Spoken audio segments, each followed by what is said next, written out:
bracing for another blow to the pocketbook. Tonight, could city taxpayers be on the hook for more major money problems at Toronto City Hall? Local leaders looking for a financial fix. Good evening. It's not welcome news for residents already dealing with high prices and tight budgets. New taxes, fees, and tolls could be on the horizon. It's in a new report being released tomorrow. CTV's Natalie Johnson joins us live with tonight's top story. Natalie. Well, Michelle, a lot is at stake here for the city, which for years has struggled to bridge the budget gap. Council will soon decide how to bring in the money that Toronto so desperately needs. 1 week into her new job as budget chief, Shelley Carroll has been taking a line-by-line look at the city's fiscal forecast. We need to make big moves. We need to make big moves because we have a big problem. That big problem is $1 billion shortfall. That will only grow unless the city can collect the cash to balance the books. We need to have a big conversation about how we sustain the city into the long term. That conversation ramps up tomorrow when the city manager releases a menu of taxes and tolls for councillors to order up. It's a historic budget deficit. Let's not make any small bones about it. This will require an all-hands-on-deck approach. The options will likely include many of the tools council has wrestled with in the past: a commercial parking lot tax, a personal vehicle tax, or increases to the land transfer tax or the vacant home tax.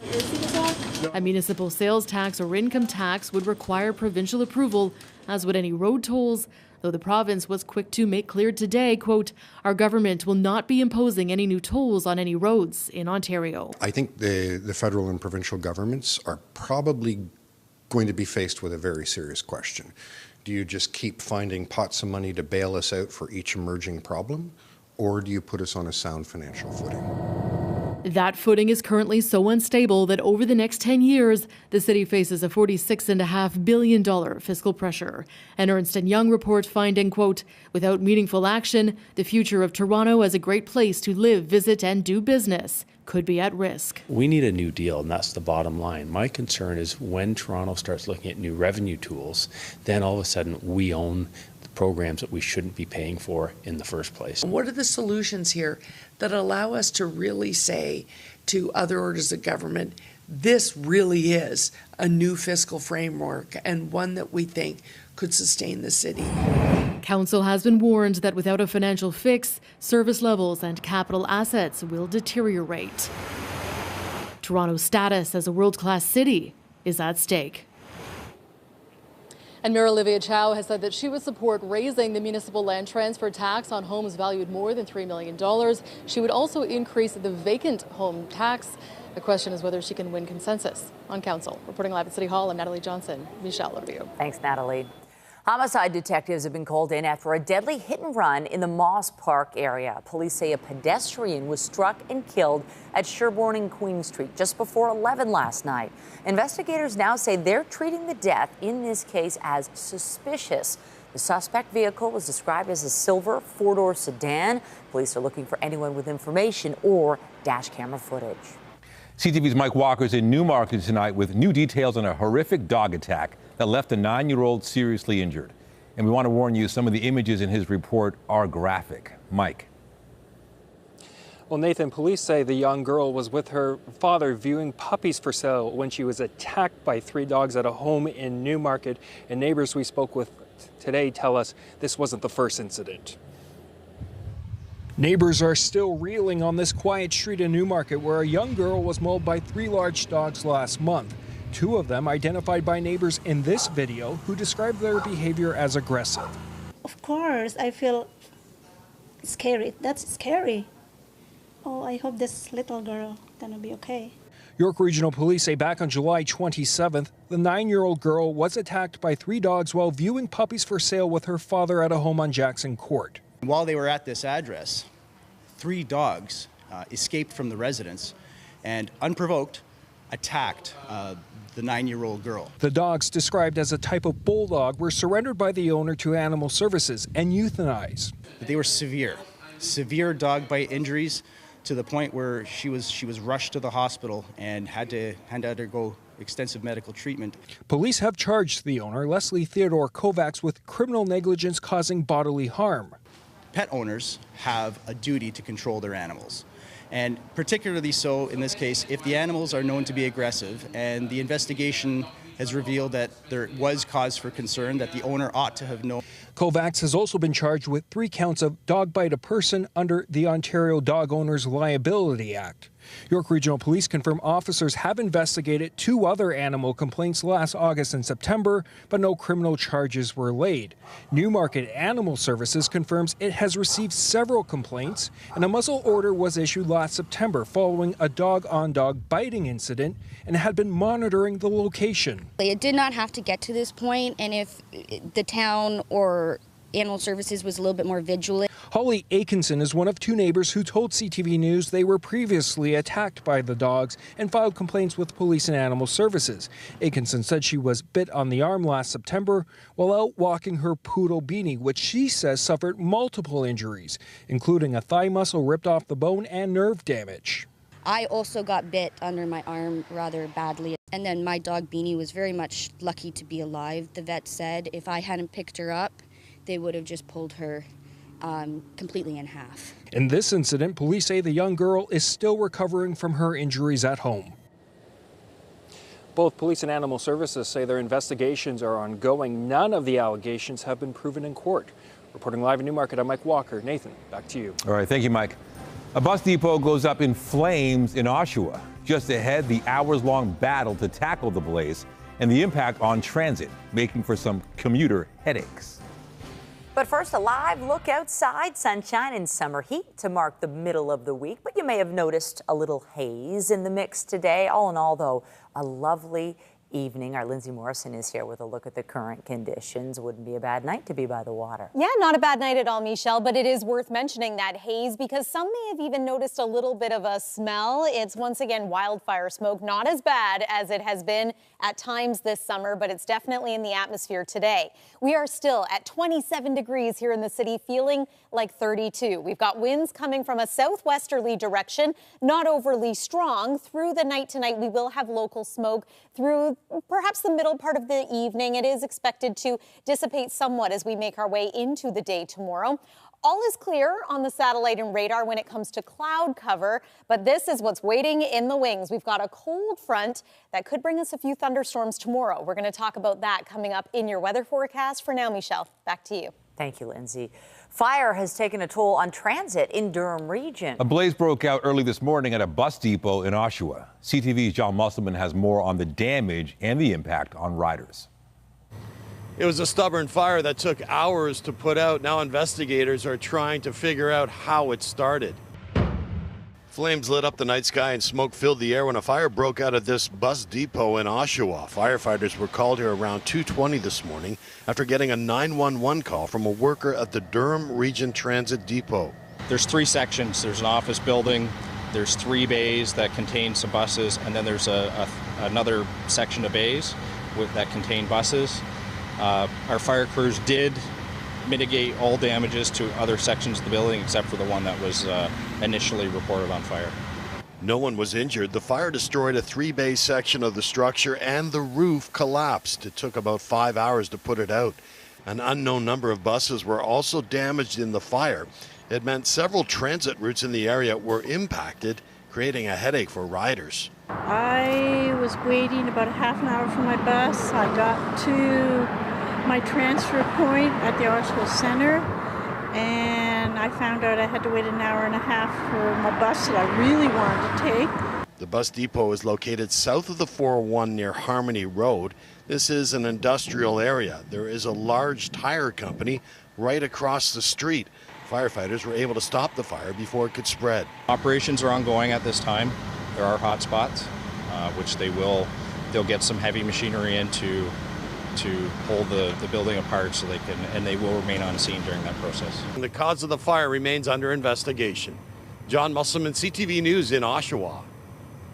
A 57-year-old Hamilton man is dead after a head-on collision this morning on Highway 6. Provincial police say he was driving north between the 11th and 12th concessions when his vehicle veered into the southbound lanes and hit a delivery truck. The car driver did not survive, while the truck driver had minor injuries.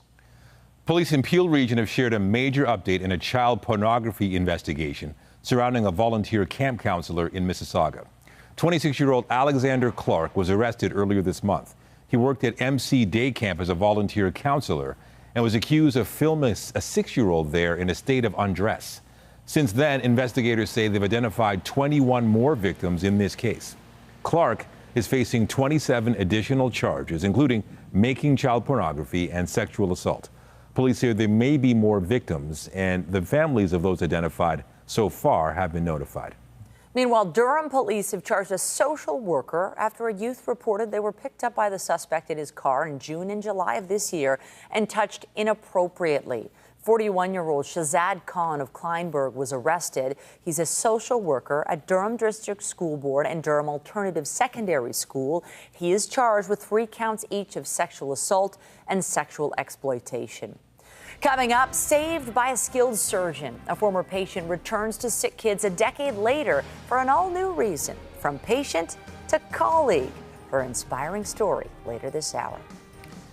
At Queen's Park, it's been 1 week since Ontario's Auditor General released an explosive report into the Ford government's plan for the Greenbelt. And tonight, new questions are being asked of the Premier over what he knew and communicated about the issue. CTV News Queen's Park Bureau Chief Siobhan Morris joins us live with the latest. Siobhan. We heard from the Liberals today who are deeply skeptical of the idea that the Premier and his housing minister didn't know about this panel looking at redrawing the boundaries of the Greenbelt last year. Meantime, the NDP is asking for an investigation into the Premier's cell phone to maybe shed some light. A week after a blistering report on the Greenbelt from the Auditor General, the Liberals don't think there's been a lot of accountability. There is mounting evidence that something happened here that broke the public trust. And that should be of interest to the OPP, could be of interest to the RCMP. Provincial police haven't decided whether to investigate. To maintain public trust. The Auditor General finds the removal of land from the Greenbelt was heavily influenced by developers who stand to gain more than $8 billion. The process led by the Minister of Housing's Chief of Staff. We do believe the minister ought to have known. The minister indicated to us he did not know. Something the interim Liberal leader thinks stretches reason. When Minister Clark and Premier Ford tell us they knew nothing, they're lying. The Premier concedes the process could have been better. As we implement the report's recommendations, it will be better. A memo went out to political staff Monday, echoing the Auditor General. Bonnie Lysyk notes some emails were missing and that personal accounts had been used in Greenbelt discussions. Government business should be on government emails, not on personal emails, and that because that is a risk as well, because personal emails become then subject to FOI. Freedom of information requests, which can shed light on closed-door conversations. Why were they deleted? New Democrats want the Integrity Commissioner to look at email and phone use. The request comes after a report suggesting the Premier may be using his personal cell for work-related calls. The NDP leader says it's not right for the Premier to expect that he can have, private conversations or conversations about government business, and that's not under the purview of the Information and Privacy Commissioner. It absolutely is. A spokesperson for the Premier's office says they comply with all rules and regulations as set out in the Freedom of Information and Protection of Privacy Act. It's not clear if the Integrity Commissioner will dig into this new angle or when his report on the Greenbelt land swap will be done. To this point, the Integrity Commissioner is only technically looking at Steve Clark's role in all this, but the NDP says given there'd be communications between the minister and the Premier's phone could be important. Reporting live from Queen's Park, I'm Siobhan Morris. Nathan, back to you. All right, thank you, Siobhan. The LCBO is warning customers of a data breach, possibly including some sensitive information. The issue specifically involves people who signed up for promotional email from the agency. The LCBO says a third-party service provider had its systems accessed by an unauthorized party. Officials say most people saw their first name and email address compromised, but dates of birth, postal codes, and aeroplan numbers could also have been impacted. The LCBO says passwords and credit or debit cards would not have been included. And as Metro workers remain on the picket lines, the grocery giant says union representatives are refusing an invitation to meet for contract talks. A Metro spokesperson says it reached out over the weekend about a bargaining meeting as soon as Sunday or Monday. Unifor Local 414 says it's still waiting for an acceptable offer from the company, especially when it comes to wages. Around 3,700 Metro workers have been on strike since late July at 27 GTA stores. Canadian health officials say there are signs COVID-19 cases may be on the rise. And today, the federal health minister was asked if that constitutes a surge and are hospitals ready to handle it. We're monitoring the situation very closely, obviously with EG5 and the various subvariants of Omicron. We're evaluating on a daily basis what the case count is and what the trajectory is. This is fully expected. We knew that as we lead into fall, that we'll see an increase in the case count. The critical thing right now is for everybody to get their vaccinations up to date. Current data shows overall COVID activity still low to moderate across the country. Experts say we likely won't see any noticeable increase for at least a few more weeks. In Hawaii, at least 106 people are confirmed dead following the devastating wildfires on Maui. Dozens of search teams are working to find additional victims as survivors face a long, difficult recovery. CTV's Adrian Gabriel reports. This is live right across the street from my house. The early moments of the Maui wildfire. Freaking power line just went down.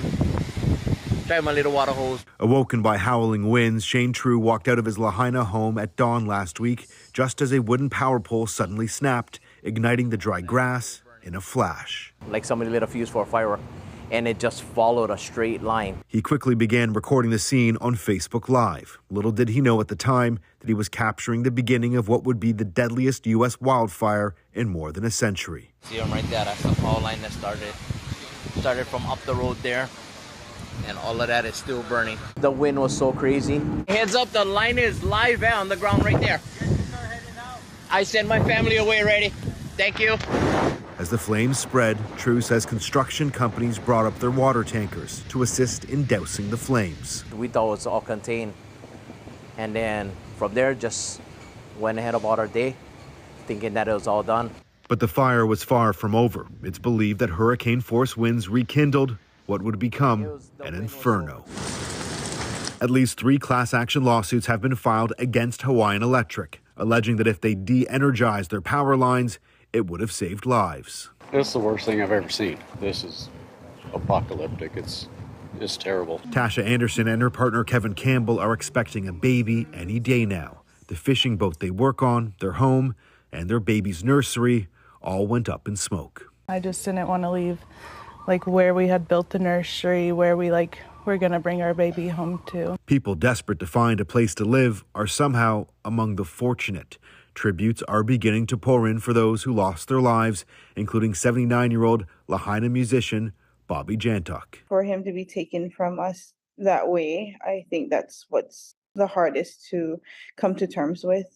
More than 30% of the disaster area has been searched as cadaver dogs and dozens of crews sift their way through the debris. Officials believe the number of dead could double or even triple over the next 10 days. Adrian Gabriel, CTV News, Toronto. Meanwhile, wildfires have moved closer to the capital of the Northwest Territories. More than 200 blazes have already burned an area 4 times the size of Prince Edward Island.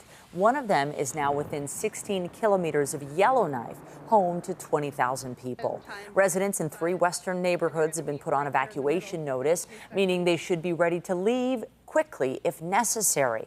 For now, they're having to deal with heavy smoke and falling ash. Strong gusty winds and dry conditions are forecast. Russia has once again hit Ukrainian grain infrastructure weeks after pulling out of a key shipping deal. The primary targets of the overnight drone attacks were port terminals and grain silos. Officials say 13 of the weapons were intercepted. Ukraine has increasingly relied on ports along the Danube River as an alternative route to Europe. A month ago, Moscow broke off a shipping agreement ensuring safe passage of Ukrainian grain exports through the Black Sea. In Atlanta, the district attorney is seeking a March 4th trial date for Donald Trump. Fulton County DA Fannie Willis submitted her recommendations in a court filing today. She is also proposing that arrangements for the defendants happen the week of September 5th. The former U.S. president and 18 other people are accused of committing crimes as part of a scheme to keep Trump in power after his 2020 election loss. The March 4th start date would be in the middle of the campaign for the 2024 Republican presidential nomination. It appears to be another snub in an ongoing frosty relationship with China. Beijing has lifted a pandemic ban on group tours. It means Chinese and online travel agencies can book trips for Chinese tourists to 70 countries, but not Canada. We have been left off the list. The Chinese embassy says that lately, Canada has repeatedly hyped up alleged interference by Beijing. Coming up full circle at Sick Kids, a former patient returns to the hospital to work alongside the brain surgeon who saved her life. The remarkable journey just ahead. I'm Janice Golding at the CNE, where the media got a special treat today. Quite literally, take a look at this. It's called Butter Chicken Overload. We'll have more on the highlights you can expect at this year's X when it kicks off this Friday, a little later in the show. And I'm Pat Foran. Coming up on Consumer Alert, it's that time of year again, time for back-to-school shopping. Many families were out today looking for new binders, backpacks, and running shoes. But a new survey finds with ongoing inflation, some are trying to cut back on their expenses. I'll have my reports. That's just ahead.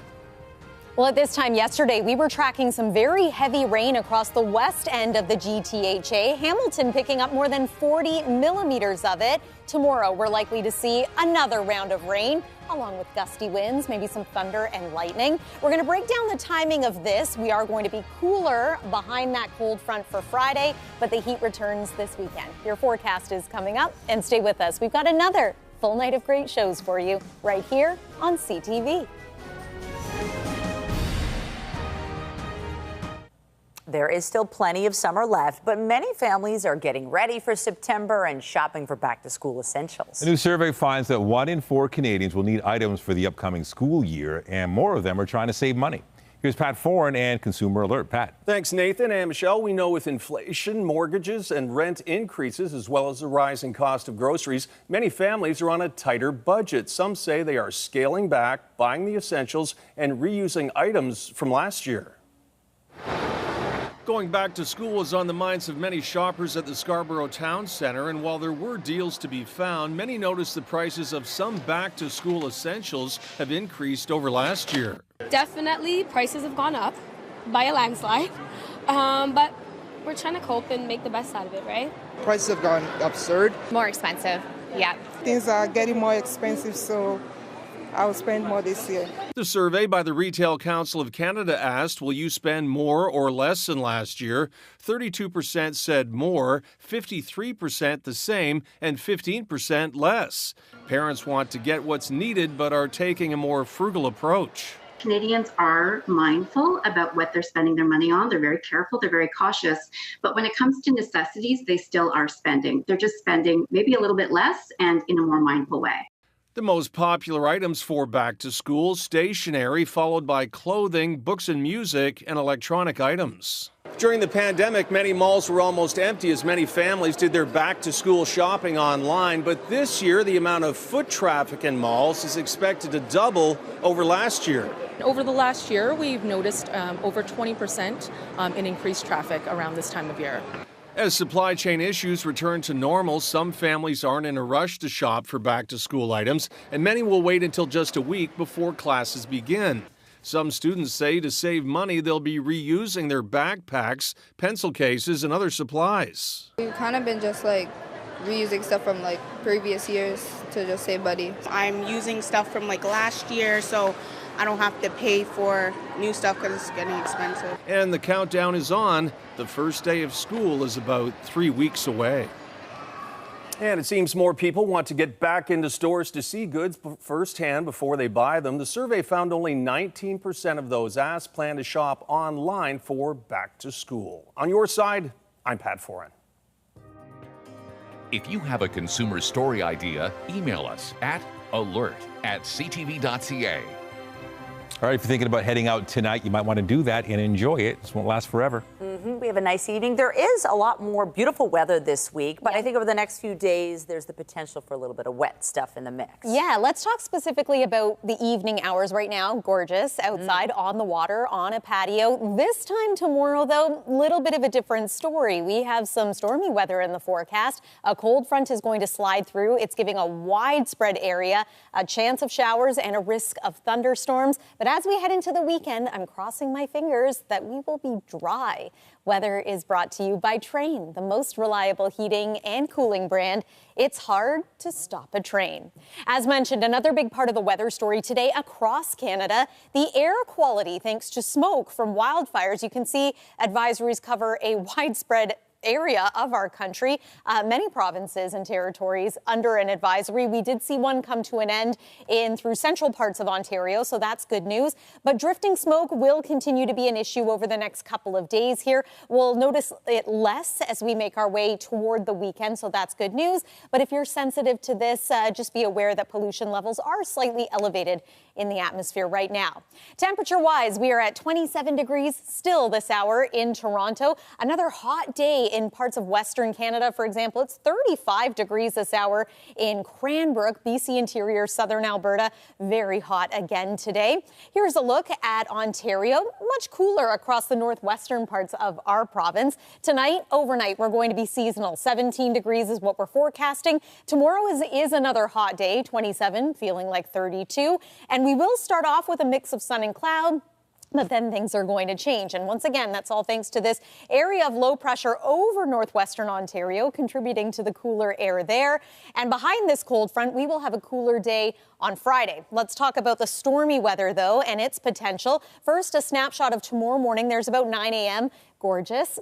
Then as we make our way into the afternoon, we're going to start to see some scattered pop-up rain showers. It's into the evening hours, so a window from late afternoon till about midnight is when you want to prepare for some stormy weather to swing on through. Into Friday, this is going to clear out, but we could see some leftover remnant showers and cloud cover. I am expecting that will also clear as the day goes on, but there's the cooler weather, 22 for the high. The heat is back for the weekend, especially Sunday. Daytime high close to 30.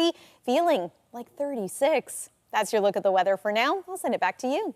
Thank you, Lindsay. And there will be a special ceremony and baseball game tonight at Christie Pitts, marking 90 years since the Christie Pitts riot. The violence happened after a softball game, which featured a team of mostly Jewish teenagers. At one point, a group of young men unfurled a banner with a swastika.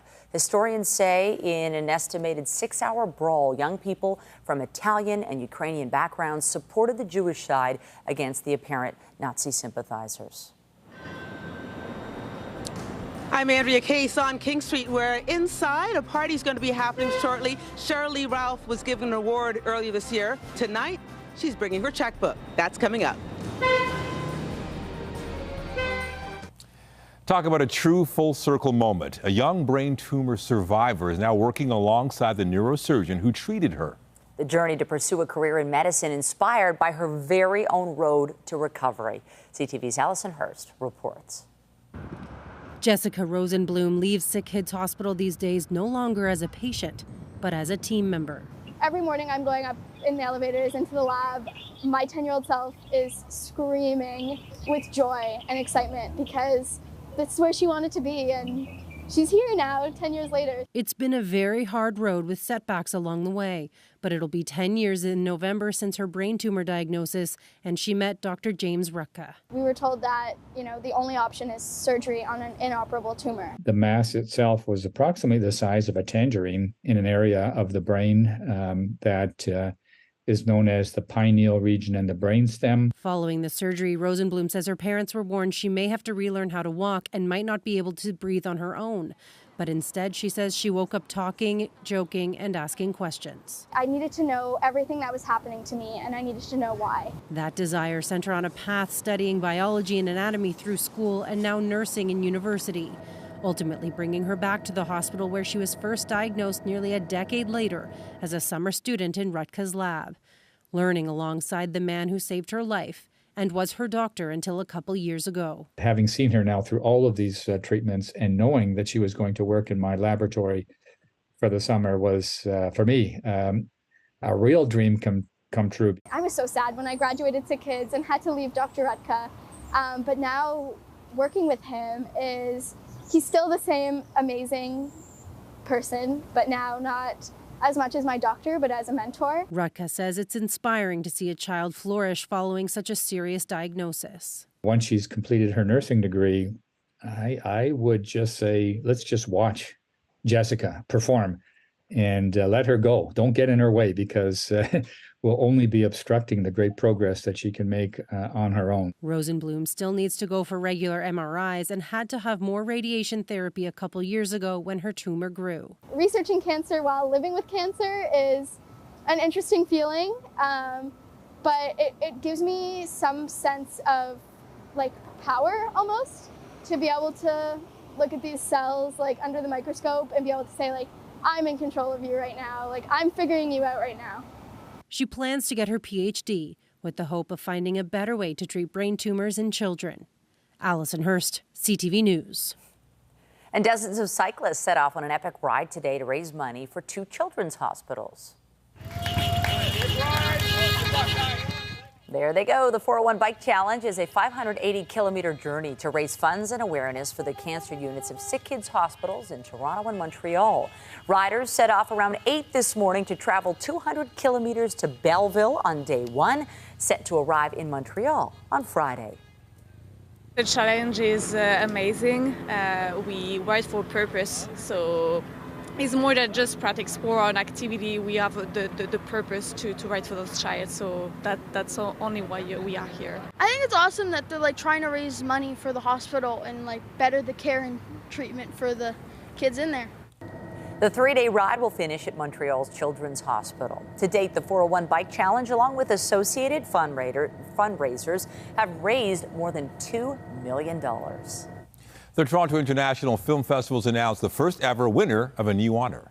The prize is called the Norman Jewison Achievement Award. It's named after the celebrated filmmaker to recognize Canadians in the film industry who've made a global impact. The inaugural prize will go to Sean Levy, director of the upcoming Deadpool 3, and several other notable titles. The honor is part of the TIFF Tribute Awards at this year's festival, which runs from September 7th through the 17th. The first teaser is out for a new animated series adapting a beloved franchise set here in Toronto. We are Sex Bomb! 1, 2, 3, 4! Netflix released this trailer for the anime reboot of Scott Pilgrim vs. the World. First created as a comic book series, this show reunites the cast of the 2010 live-action film, including Michael Cera and Mary Elizabeth Winstead. Scott Pilgrim Takes Off begins streaming in November. You are people of substance, of resilience, of strength. The first trailer is out for Heart of Invictus. It's a project from Harry and Meghan, the Duke and Duchess of Sussex, as part of their deal with Netflix. The 5-part documentary will follow competitors at the Invictus Games, founded by Prince Harry back in 2014 for injured service members. It's out on August 30th. Hi, Barbie! Hi, Ken! And the Barbie movie is chalking up another box office milestone. Variety reports that Greta Gerwig Fantasy is now Warner Brothers' highest-grossing film ever in North America. Barbie surpassed $537.5 million U.S. to beat 2008's The Dark Knight in ticket sales nearly a month after it hit theaters. Sheryl Lee Ralph is an award-winning actress, most known for playing a teacher. She's also helping real-life teachers and students across this country and beyond. CTV's Andrea Case joins us from a special fundraiser in downtown Toronto tonight. Andrea.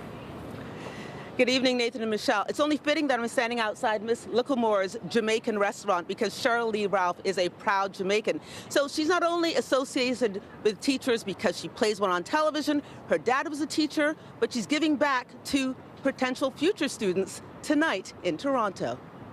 What in the earth, wind, and fire is going on here? You could hear a wig drop.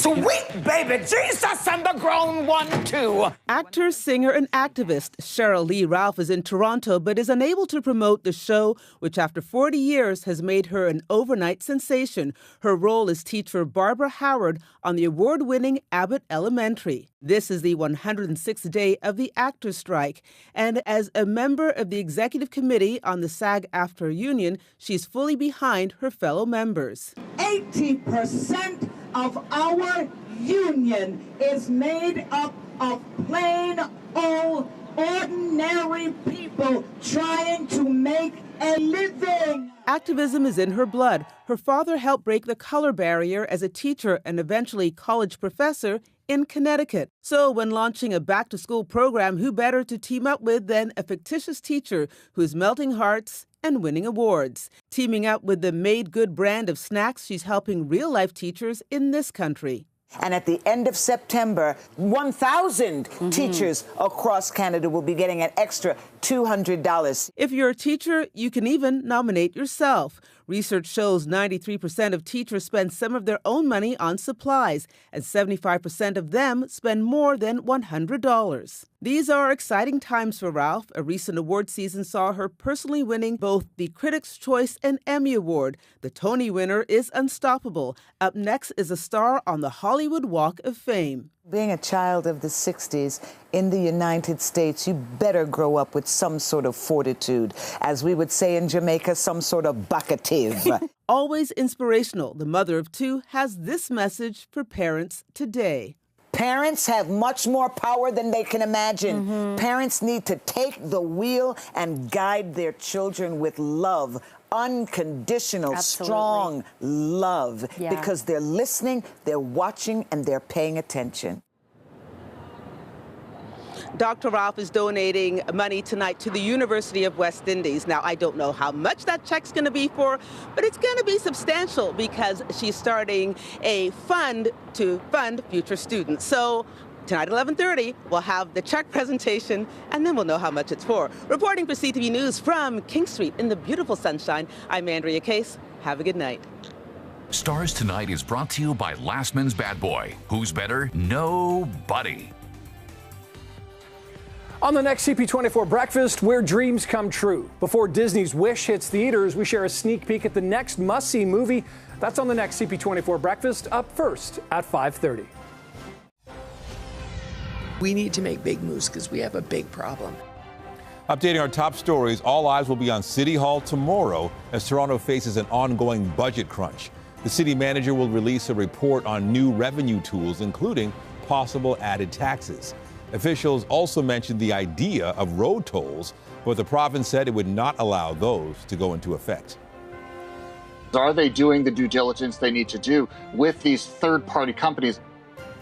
The LCBO is contacting customers today to inform them of a data breach. The agency says a third party involved in sending promotional emails had its systems accessed by an unauthorized party. Impacted data includes names, email addresses, and dates of birth, but not financial information. Operations are ongoing at this time. There are hotspots. And it's been a frustrating day for commuters in Durham region. Transit routes were impacted by a fire early this morning at a bus depot in Oshawa. There was significant damage to the building and an unknown number of buses.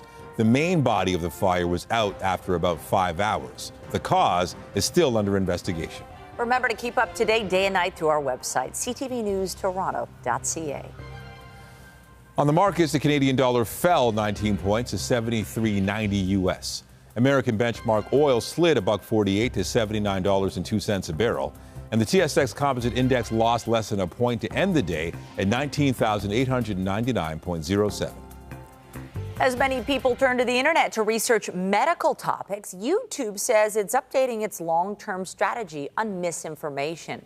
The Google-owned video site says going forward, it will remove content that contradicts health authority guidance on the spread of conditions and the safety of approved vaccines. It will also target misinformation on treatments and outright denial that certain health conditions exist. The effort will also target false info on unproven cancer treatments. Preparations continue for the 164th running of the King's Plate at Woodbine Racetrack. The draw to determine post positions for the 17 horses racing on Sunday was held this morning. $1 million is up for grabs. This is the first leg of the OLG Canadian Triple Crown. The event was previously named for Queen Elizabeth II, who passed away last September, making this the first King's Plate event since 1951. There will be a first-time champion at the Women's World Cup of Soccer, no matter who wins. But England here, England, oh, it's in!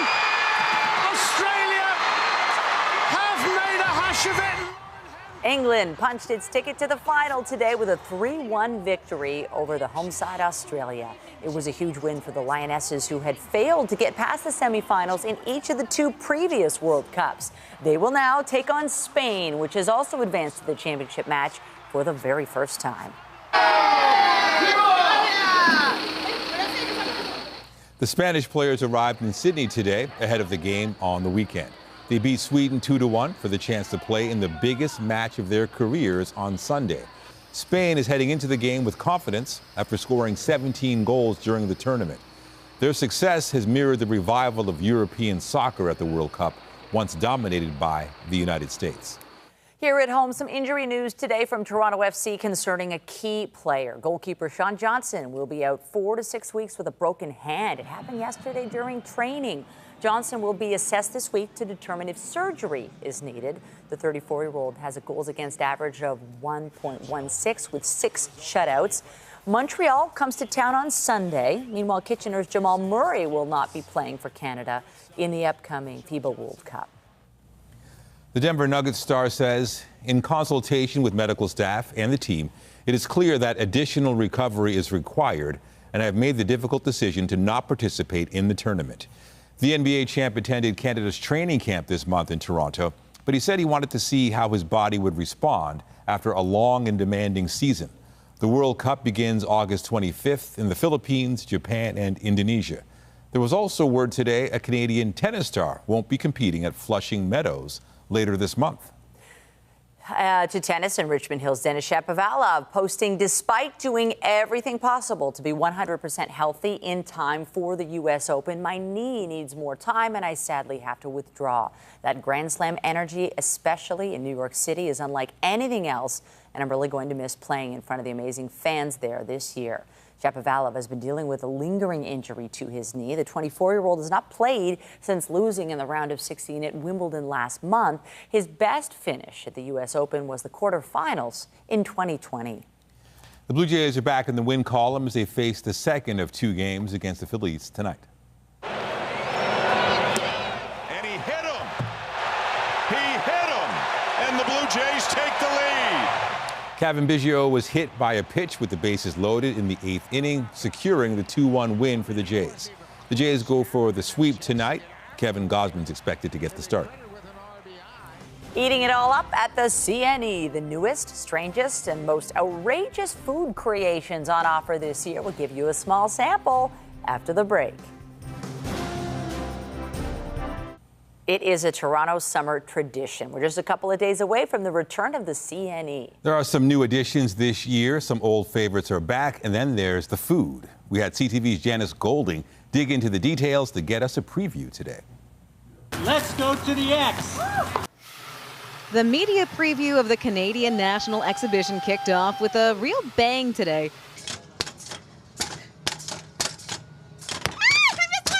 Reporters got a sneak peek at the midway. It kind of helps you sleep. It's like instead of counting cheapers, hearing bells go off all night. And the rides, which this year include the Super Wheel, which soars 150 feet in the air. You know, you ride to the top, you can see the whole skyline, the lake, and all of what's happening in the CNE. There you go. Of course, the real treat every year, the exciting edible creations crafted by more than 100 vendors. All right, on this side, we have the peanut butter pickle dog. So a hot dog inside a pickle, deep fried like a corn dog, and then we cover it with peanut butter, strawberry jam, and peanuts. Creative confections. Thus, they call it the pink paradise.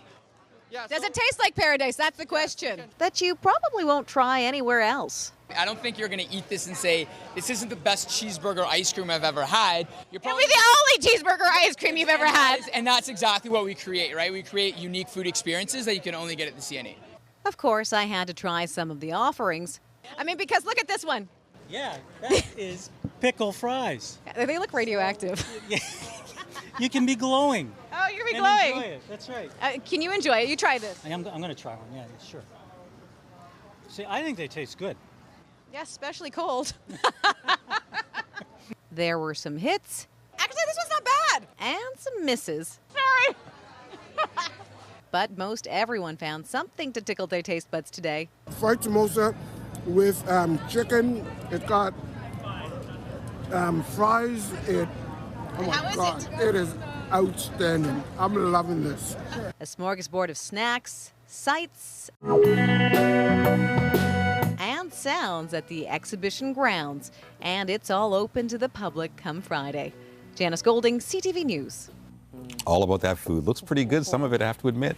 The problem is deciding what to eat. Don't you get stressed out? It's a tough decision, so I say eat as much as you can. Okay. Well, I'm hungry. It's dinner time, and those look pretty good. And maybe tonight is a good night to enjoy dinner outside. Tomorrow night, less so. We do have a risk of thunderstorms in store for your Thursday evening. But here's overnight tonight, dropping to a low near 17 degrees. Some local smoke in the atmosphere. There's the cold front. You can see it well off to our northwest right now. So if you want to hit the links tomorrow, I'm going to suggest an early tea time, because heading into the afternoon, we already have a chance of isolated showers, and then those storms will be at night. A cooler day for Friday. Weekend is looking good. Going to be hot again by Sunday. Next week, not bad either. Nathan and Michelle. All right, thank you, Lindsay. Be sure to join Omar Sachedina tonight at 11 for CTV National News, followed by Zarada Allman with our next local newscast at 11:30. In the meantime, our coverage continues anytime on CP24 and online at ctvnewstoronto.ca. For Lindsay and all of us at CTV News, thank you for watching and have a good night.